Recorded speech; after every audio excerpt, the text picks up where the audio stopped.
I believe Love 2020 represents one of the most strategic developments in evangelism in America today. I've been involved in ministry full-time for over 40 years.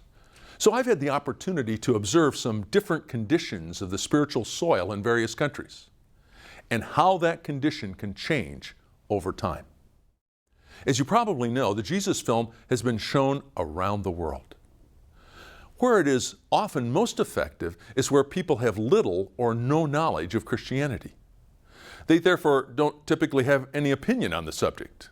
And as a result, we can just explain what it is and how they can follow Jesus. And there's a positive response. In other situations, people have been exposed to the Christian faith and have a positive impression of it. I think that was the case in the 1950s and the 1960s in America. In that environment, evangelism can mainly focus on how to become a Christian. It was in that context that Bill Bright wrote the 4 spiritual laws, simply explaining how to come to Christ. Today's environment in America is very different. Usually, some things need to precede a simple presentation of the gospel. Why is that? Because many people know something about Christianity and they have a negative impression.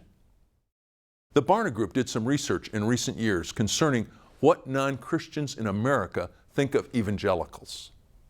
The age group surveyed was from 16 to 29. Of those who knew of evangelicals, only 3% had a favorable impression and 49% had a negative impression. That is horrible.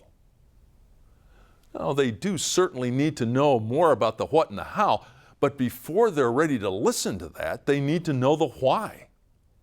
Why does it make sense for them to reconsider their current views of Christians and Christianity? Now, most of them formed their negative impressions because of bad experiences with evangelicals. The non-Christians found them to be unloving toward outsiders to evangelical doctrine and practice. Therefore, I think the most straightforward way to deal with that problem is to overtly, specifically, and authentically demonstrate love. And that is what Love 2020 is all about.